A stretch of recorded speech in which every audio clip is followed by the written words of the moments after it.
in the scriptures, we see the local church. We see the local church as something Christ is building. We also see the expansion and the extension of the church that is going on with some type of apostolic team, some type of Pauline team, whatever you want to call it, that has a love for the church and a relationship with the church, but is the church in seed form. It's going out on its own, and it is kind of establishing this work, but never outside of continuity and relationship with the local church. The Mission Matters podcast is a partnership between 1615 and Missio Nexus, who have a shared passion to mobilize the people of God to be a part of His mission. Well, welcome to the Mission Matters podcast. This time around, I am, of course, joined by Matthew Ellison. Hey, Matthew, how you doing? Ted, great to see you, my friend. And today we have Steve Leston on. We're going to get to Steve in just a minute, but I want to cue up our conversation for us. A couple of weeks ago, I posted on my Substack about Church-Centric missions, and it spawned quite a bit of back and forth and discussion. And I think it's a topic people want to talk about and think about. And after that aired, I also posted on it in my CEO newsletter. I do a CEO-only newsletter. It goes only to the CEOs of mission organizations. And similarly, it generated a lot of traffic. Steve was one of those that wrote back to me. And Steve and I have a very interesting, kind of similar initial mission story. And I thought it'd be fun to get Steve on and hear about that story and process that together with Matthew. So, Steve, first, can you just start by telling us who you are, what your ministry role is, what you've been doing for the past I'd say 5 or 6 years, because we met when you were a CEO. And tell us a little bit about that. And then we'll circle back and get a little bit of your backstory. Mm-hmm. Yeah, absolutely. Well, first of all, thank you for having me on the podcast. Appreciate it. And great to be with you. And so currently I work for a mission agency called To Every Tribe. And I was originally brought on to the organization to oversee the training of our missionaries. And early in my tenure with the organization, there was a leadership transition, and the board had asked me to step in to cover the CEO role.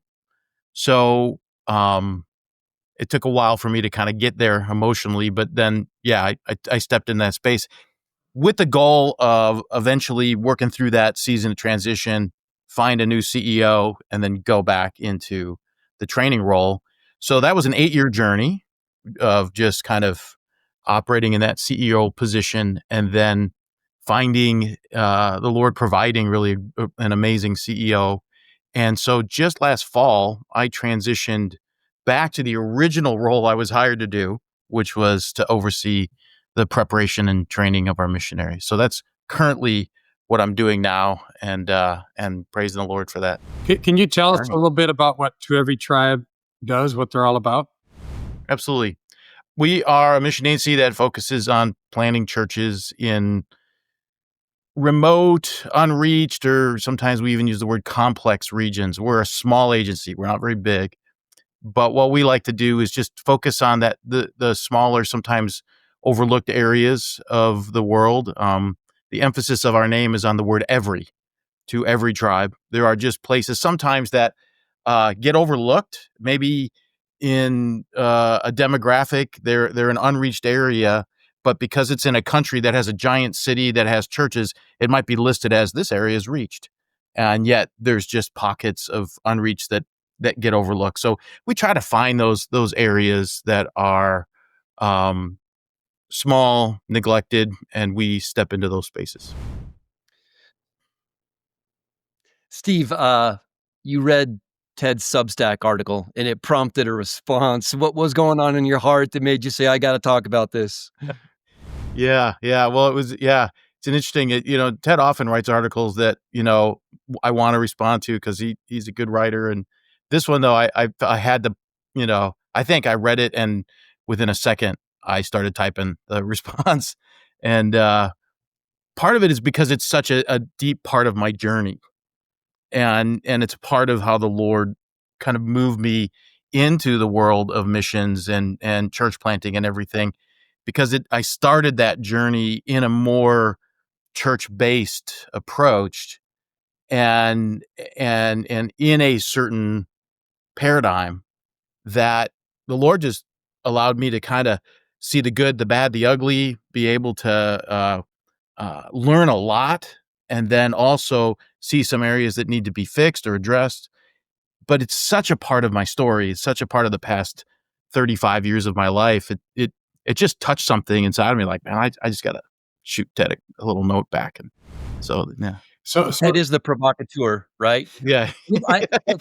Ted, I mean that in a very positive sense, brother. so the basic premise behind that Substack post was that there's this rising movement called church-centric missions, and I think the kind of the heart of that movement is to make sure that churches are not overlooked as we move out into the global Great Commission. And that's something that resonates with me, something I'm very positive about.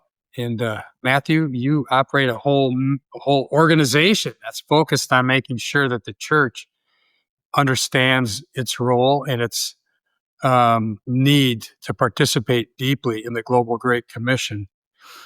But this church-centric movement, I think, has the potential of going further than maybe a great idea. So give us a little bit of your story, Steve, in how you got engaged, what it looked like for you.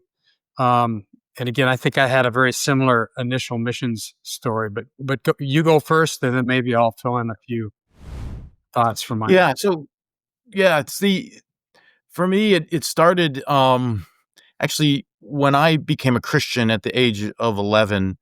Um, the Lord really just put a love for Christ in my heart, but He also put a love for the church in my heart, and it was just unique. I love the whole idea of church just as a young guy. Now, I would say that the church I grew up in probably wasn't the best church, and in the sense that it was probably a little bit more on the liberal end and had some belief systems that I wouldn't hold to today. And so I didn't get much discipleship in that process. And that was leaving a little bit of like a desire in my heart. Like, I think the church should be doing more. And then I enlisted in the military, and it had hit me when I was in the military how uh, quickly the military can train a young person to do something super complex. They can take somebody who's 18 or 19 years old and teach them how to do a complex system in, sometimes 13 weeks. And I was thinking about that while I was in the military, thinking, why doesn't the church actually make disciples this way? Like, and what had hit me was this idea of on-the-job training. You learn theory and then you go right away and you learn with an on-the-job trainer. And so this whole idea started brewing in my mind at age 18, 19. And then I was searching for a pastor who would disciple me. And the Lord brought me to, a church where I was able to really get discipled. And at that time, that church was starting to really lean in heavily. And this is around the late 80s, lean in heavily to a church-centric approach to theological education, missions, things like that. And so we started going to conferences and stuff. And what it did is it really scratched that itch inside of me that I felt that gulf. Like, finally, a church is going to take this seriously. Finally, a church is going to disciple people, train people, send people.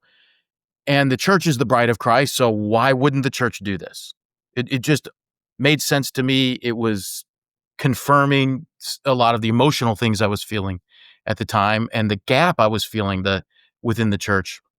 And so it just really clicked, and I loved it. And I would say I benefited greatly because of the incredible intentionality of discipleship and training and sending that was part of it. And through that process, I got to experience church planting and global missions and a lot of things. So it really opened my heart to a lot as a young guy in a local church. And so that was kind of the genesis of that. and in many ways, I'm grateful that it built this more robust picture of the church than just growth. Because one more little side note, if you remember back in the 80s, the church growth movement was the thing. So the whole idea was, and I was in an area where the church growth movement was kind of on steroids. I mean, it was like, pastors doing professional wrestling matches in their churches, like all that kind of stuff. And so I'm looking at it going, this can't be right. This isn't the way. This isn't gonna lead to discipleship and people obeying Jesus. And then I'm landing in a church that's taken this very seriously, and so that really was kind of the early genesis of how I stepped into that space, and then just started really, boring deeper into it. So, I just out of curiosity, where were you geographically during that time? I was in western suburbs of Illinois, Okay. Wheaton area, Yeah. the Protestant Vatican. About that same time, I was similarly. So I come from a campus ministry environment where I really was discipled, and then I got into my professional life as a computer guy. Moved to Minneapolis, got engaged in a church, and they were going through a mass transformation of seeing themselves as a serious sending church. And as a part of that process, they brought in, I think, the same program that you were working under. It was called Build, Yep. which is really a great, meaty program. Basically like an in-house seminary for the church. Yep. And I don't know, did you ever take the Acts course that they had? Oh yeah. Yeah. I took all the courses. That Acts course to me was just phenomenal. It was life-changing. It was life-changing. And our church decided that they were going to engage in mission directly. I wouldn't call them anti-agency, but as my wife and I began to get drawn to the Global Great Commission, the suggestion was, you're going to be sent by us. Yeah. And so as a part of that, they had a missionary training program. At one point, that training program had, I think, just under 30 people studying to be overseas missionaries, cross-cultural missionaries, to be sent by the church. So I don't know if that was similar where you were at. But very much so. Many of them went out and spent their careers overseas. Yeah, we saw churches planted in the U.S., mission agencies start in other countries. I mean, like it was a massive sending and training capacity, and it wasn't just training vocational people. It was the whole church was involved, and so people either saw themselves as ones that were going to go or ones that were going to support. And then the church sent out missionaries, fully funded, and it was an amazing time, and it just it was a lot of energy in that space. Does that get you excited, Matthew? Well, it's interesting. My story is very similar. We were talking before we started recording, and I don't know if you're aware of it, Ted, but the church I was on staff at for 10 years as a missions pastor from 94 till about 2004, we had what I would call a missions renaissance take place. Large church, probably 12,000 people at the time, maybe about 14 years old. So this church had experienced meteoric growth. And from the beginning, it had a heart for missions, but it had no intentional vision or strategy. So they were just responding to requests for funding as they came up, and that seemed right at first. But I inherited this completely diffused approach to missions that was impersonal, unengaging, disconnected from the typical member. And we said, there's got to be more to missions than this. And we pushed pause, and we realized we were outsourcing the Great Commission. We were essentially doing it by proxy. And so we went through this awakening, and I realized that I was primarily, I say I as a missions pastor, we were primarily an ATM for the vision of organizations. And I want to be really clear here. I love orgs. We work with orgs. But at the time, I couldn't find a lot of orgs that really wanted to view us as central players and full partners. It was a brand new thing. And so we decided to become a sending organization, if you will. And we had some big regrets as a result of that decision. So after about 3 or 4 years in, we changed our paradigm. We started courting, if you will, organizations once again to find ones that really wanted to work with us in a meaningful way. Mhm. A very similar story. Yeah. Yeah, because it's interesting you say that. We had a missionary prior to the church going down this path. They had missionaries and they were sent, and there was one in particular that was having some struggles on the field, and probably they were fairly significant struggles. And the church felt like, hey, we think this missionary needs to come back. We need to maybe just take a look at their spiritual life here. And these are significant struggles. And the agency said, no, we want to keep them out there. We think they'll work through them. Mm. And it was an interesting thing because it ended up hurting that missionary. And there was that gap where it was, where the church wasn't necessarily trying to say, we're trying to run this field. We're just saying we are getting phone calls that are concerning to us and we'd like to respond. And so there was that feel of like there wasn't respect, that hey, you give us people in cash and then we'll don't worry, we'll give you updates and I started calling it cash for stories. We'll give you cash, you give us stories and we're good to go. And that's probably a bit cynical. But then that realization of, hey, how do we help this missionary? And maybe the church needs to take a deeper step into this. So that was actually one of the big things that prompted that move into that direction. So in my case, we got super excited about this vision. We ended up going for training in Central America at the church. So the church had a couple that was living down there that was going to do training for field staff. Actually, I would say it was really excellent training, but it was also very hard for us. We had 2 little kids and my wife was pregnant. We were washing diapers in a river and we all had dysentery, got sick. It was getting a little dangerous for us. And we were kind of in this environment where we were just basically told to gut it out. But the real kicker was while we were in our training environment, the mission pastor that had backed this vision, who was somebody that I still have a great relationship with today. He's a wonderful person.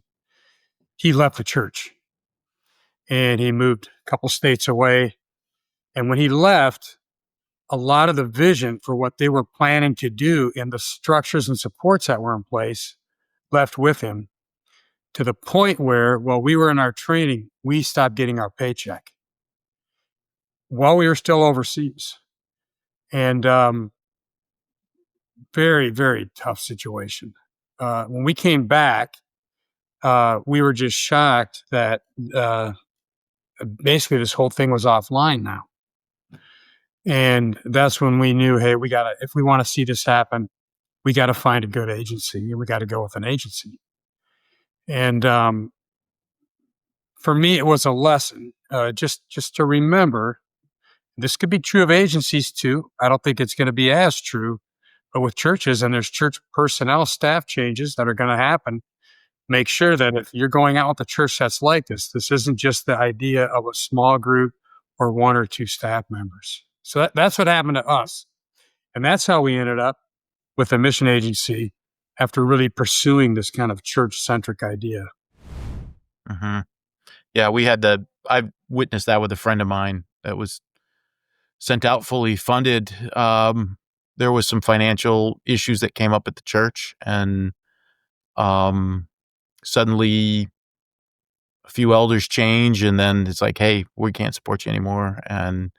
And suddenly he's stopping all of this work. I mean, he's just on pause. He's flying back. He's got this little window of time to just fill that gap. And it was a major disruption. And it was just kind of that, it was a rather simple observation of like, wow, yeah, you're kind of like one elder away from the whole thing collapsing.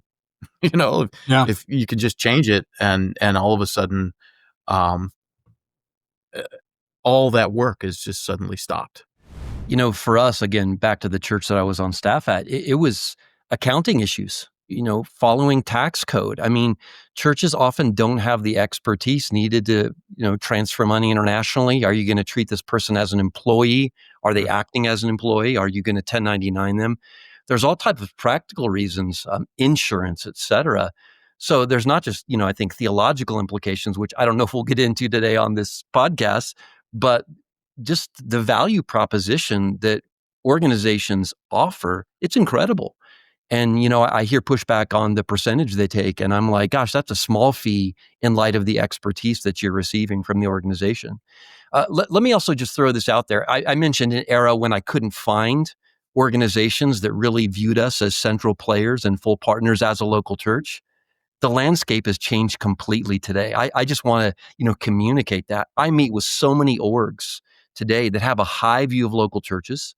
They want to do missions. I use this terminology with them, not for them. And there's a huge difference. And so I would say it's a beautiful thing happening in mission agencies. I mean, a lot of our work the last few years is helping organizations develop church engagement strategies. Mhm. What's our posture towards the church? How do we view her? You mentioned the bride of Christ. Do we really view these local assemblies as part of the bride of Christ?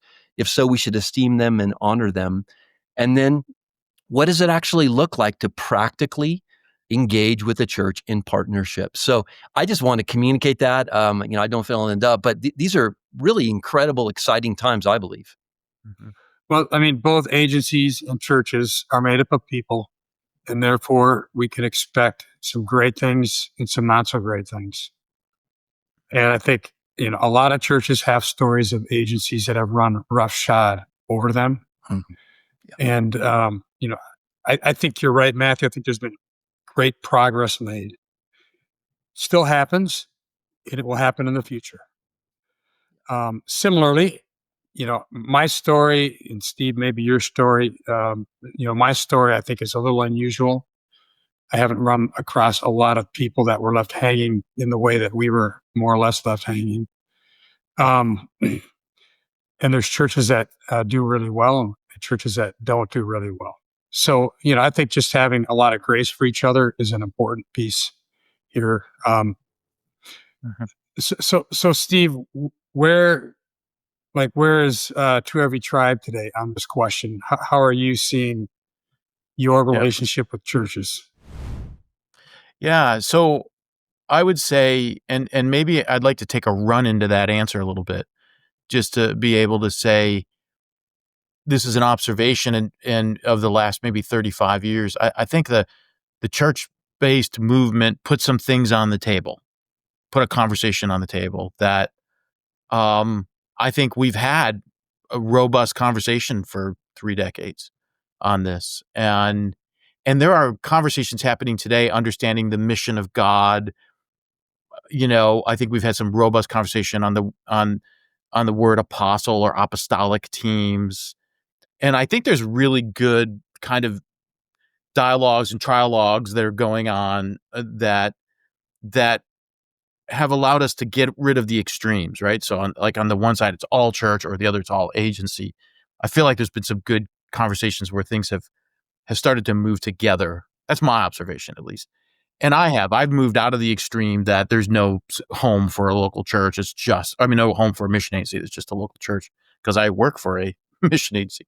But I think one of the things that where I'm at personally, and then I'll speak of To Every Tribe, where I'm at personally on it is I've recognized that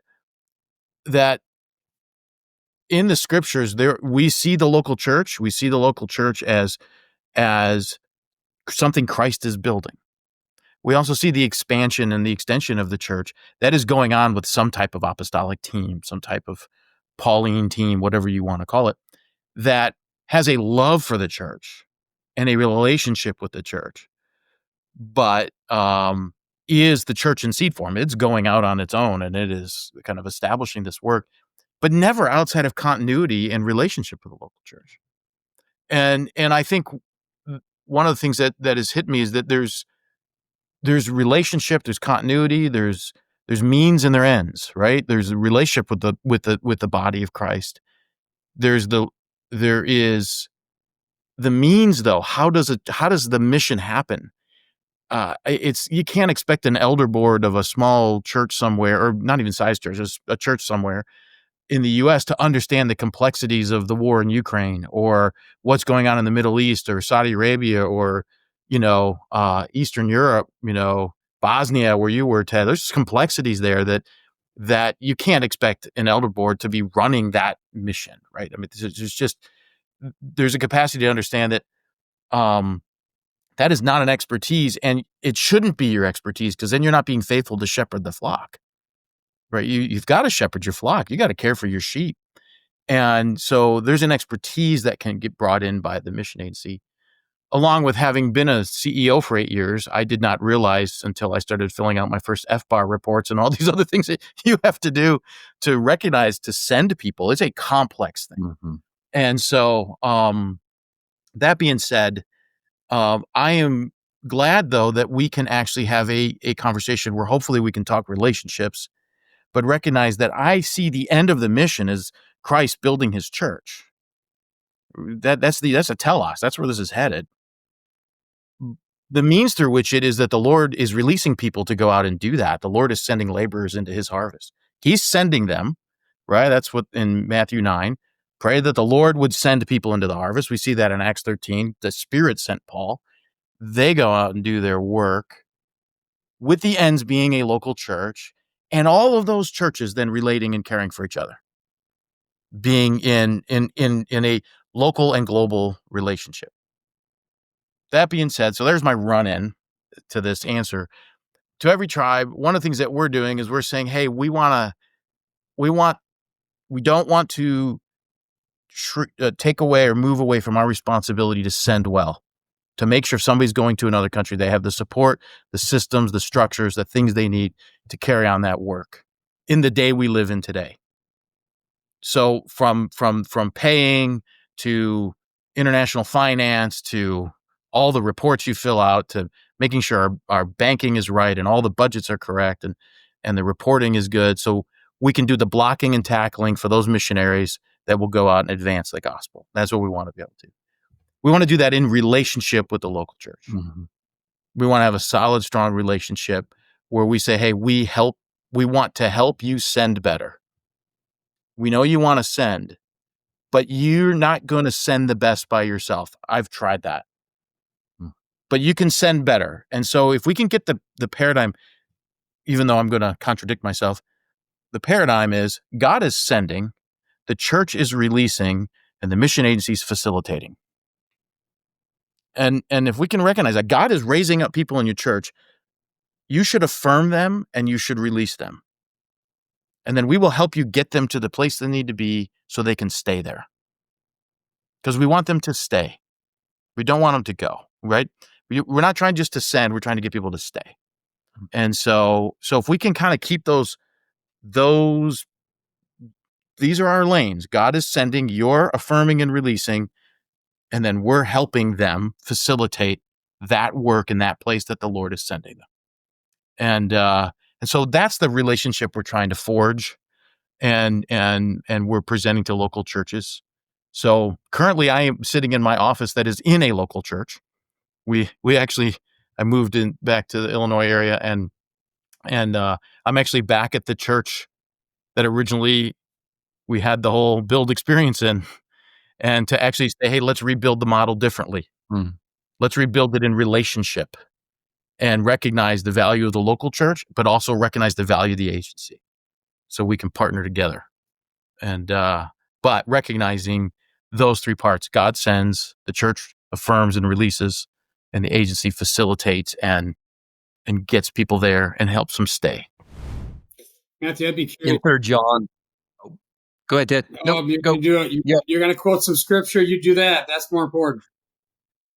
Well, I love 3 John. He writes to Gaius and he commends him for his care for these itinerant missionaries. And he says, you will do well to send them on their journey in a manner worthy of God's name. They have gone out for the sake of the name among the Gentiles, accepting nothing.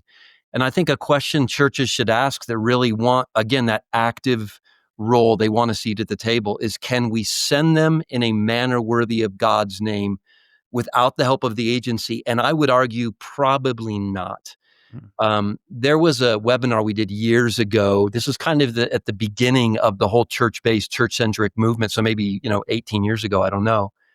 And maybe it's been building longer than that. But the webinar was entitled, "Do Local Churches Still Need Mission Agencies?" And an agency guy led the webinar, and he disrupted everyone because he said, the answer is no. You can't do this on your own. But then he had this slide and he said, but here's all the skills you need and the resources and capabilities that you need to do that. And everyone on the call that was a churchman said, well, we can't do any of that. And he said, that's why we need each other. So, he kind of disrupted them. He's like, you can, but why would you? And do you have these capabilities? And I think that's what it's really all about, is how can we speed them on their journey in a manner worthy of God's name? So I have a little hesitation, though, of leaving the question to pragmatism. In other words, yes, you can't do these things, so you need the agency, because, let's face it, the first century sending environment was very different. They were not filling out PEPFAR forms, for example, or having to deal with the IRS in the way that we deal with the IRS. Yeah. There is something also, I think, theologically strong about the amount of, and it's going to get me in trouble with some people, but freedom that missionaries have when they're sent out in a context that's different from the context they're coming from. And I think that one of the reasons why we saw the rapid multiplication of churches in the first and second century, and I'm not using movement language when I say that, we do see a lot of churches planted originally. And by the way, not just through missionary teams, also through immigration and through marketplace workers, all sorts of things. God's doing all sorts of things. Agencies are just one of the lanes. That's what this is happening through. But none of that was ever contained by a church or held under the authority of a single church. The only time in the New Testament you really see Paul going back for authoritative counsel is from a bunch of churches that gathered together, and it's on a theological and a doctrinal issue that gets at the very definition of the gospel, in a sense. And so, I do think that we need to observe that in the pages of the New Testament, we don't see a single local church being authoritarian. Now, on the flip side of that, we also don't see, Paul was concerned, and, he turned to those churches for advice when there were serious questions on the table. So I do think we want to move off of it just being a pragmatic issue of, agreed. Yeah, there's a theological veneer here that needs to go over this as well. And let me just say on that theological veneer, one of the phrases that I don't like is, I've just heard this a bit in the last couple of weeks since I posted. The local church owns mission. And let me just say, that's not a great phrase. It's not a great theology of mission. Ownership language is not used, as far as I can tell, in the New Testament when it's talking about mission, unless you were to say we all own mission. Now, there you might have something. But never is it the mission team owns mission. Never is it the local church owns mission. This is something that we as believers are called to work through and with. So I'll get off my soapbox. Sorry. I think one of the things I appreciate about what you're saying, Ted, is I do think we have to be careful of the frameworks we're bringing when we read Acts, because it's easy to read. I can read kind of whatever framework I want into Acts 13, and sometimes just miss what's actually being said. And there's a lot of places where whatever paradigm I was holding to at the time, I was bringing that framework and seeing that in there. And then there's that moments when you're reading it and you go, wait a minute, that's not at all what this text is saying. So I think there's areas where we are either adding or subtracting from the text with the frameworks, and those frameworks are so strong that you're just not seeing with clarity those passages. So I appreciate you kind of pointing that out. I tell you, I just came across a quote I liked it so much, I tweeted it because I feel like it refers to me. I'm just going to look it up real quick here. It's a Marshall McLuhan quote. Of course, he was an awesome guy to quote. He said, "I wouldn't have seen it if I didn't believe it." In other words, he believed it first and then he saw it, right? And he saw it. And that describes, I think, a lot of my theological, wrestling is I believe it, so I see it, and that's really not a healthy way for us to process things as complex as. Now, I think whether we're in the agency space or the church space, and hopefully if we're in the agency space, we're in both because we should be, participants and members of a local church. But I think we need to be really cautious of the extremism on both sides that dismisses the role of the church and dismisses the role of the agency. We need each other. Yeah. And, you mentioned relational approach, Steve. I think for quite some time, there was a transactional approach from most organizations. That was my experience. It was a transaction. I didn't feel like there was relationship. Again, that does still exist in some cases, but, I see a big shift going on, that there's this desire for relationship and true partnership. One of the things I say to orgs that we help think about church partnership and church engagement strategies is, are you truly a parachurch, meaning with or alongside? Because if you don't view yourself as with or alongside, you should call yourself a supra church, above the church. And it really is shoulder to shoulder. And again, both directions we should be serving in a para-type way. Yeah. Yeah. Because it's about, in many ways, and I think one of the cracks that came in the armor for me was the recognition of giftedness. There are individuals. I'll give you an example before I make that statement. The old saying, like, hey, if you're not going to do it in your own local church, then we're never going to send you somewhere else. Okay. Now I get the sentiment of that statement, but there are individuals that are actually gifted to go out to the pagan, chaotic places of the world, and they're really not all that gifted to work in Wheaton. And so you can hold them into this space here and say, well, man, you don't do any evangelistic Bible studies. You're not, and and this person's going, I'm not connecting well here. But the reality is that they're actually gifted to go out, and they are really good in a pagan environment.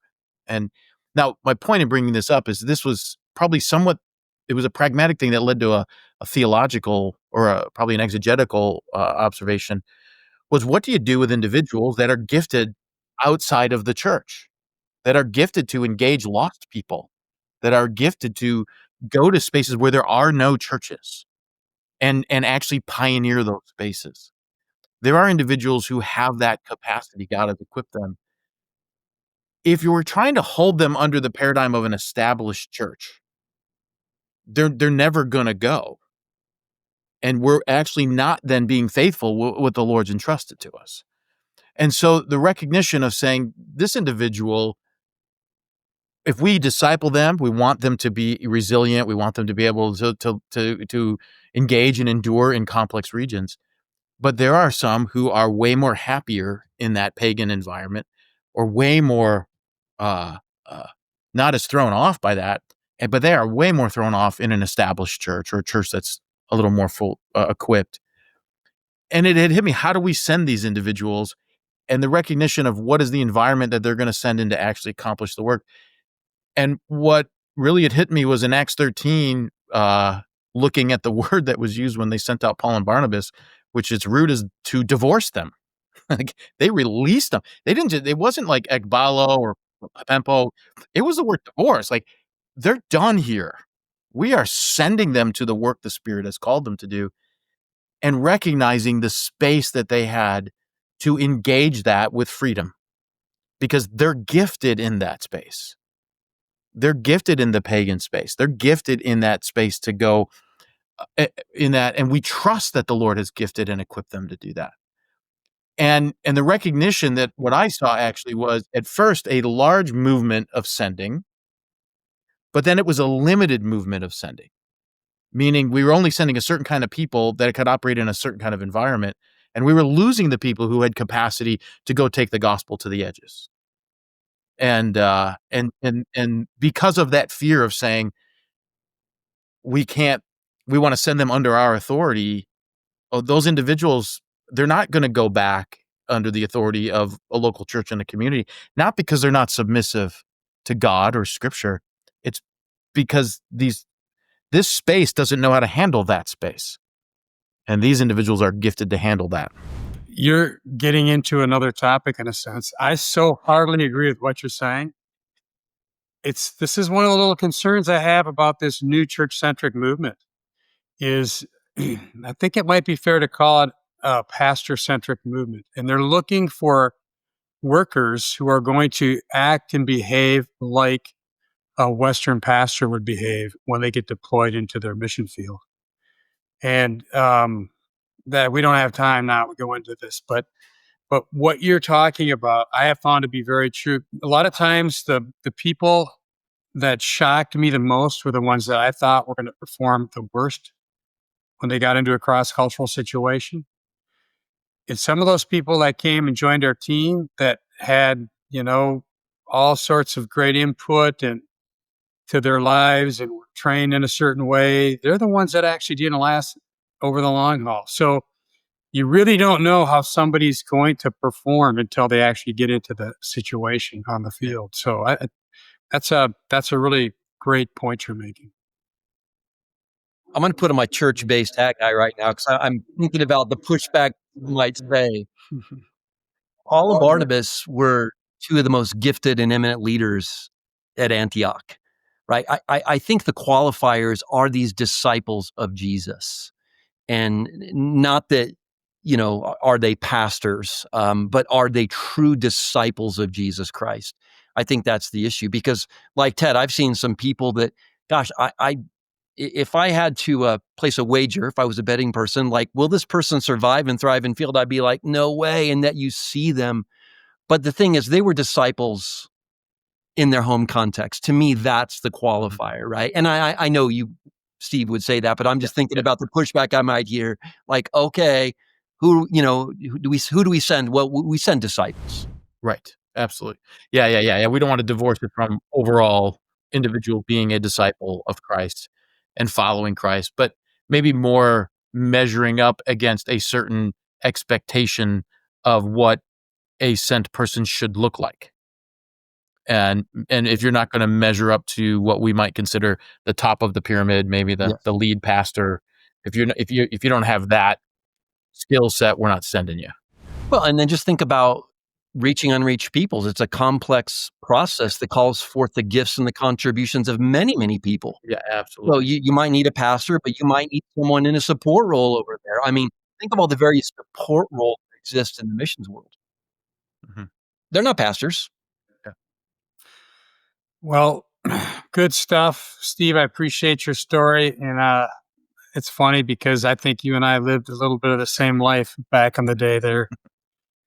Yep, absolutely. And for me, it was a really rich time. I will say this, when that church really got the mission vision, it just spawned a whole little generation out of that church. And my prayer is that we'll see many churches kind of catch this. I think he used the term, Matthew, mission renaissance. If anything we said on this call discourages any church from jumping into that mission renaissance, forgive us, because we want to see that multiplied many times over. But there is a great role, a partnership that can be played in the world today. And let's just pray that increases in abundance. Before you go, be sure to like, share, and subscribe so you don't miss the next episode. The Mission Matters podcast is a partnership of 1615 and Missio Nexus. Check out 1615.org and missionexus.org for more resources on the mission of God and the matters of the mission. The Mission Matters podcast is hosted by Matthew Ellison, president of 1615, and Ted Esler, president of Missio Nexus.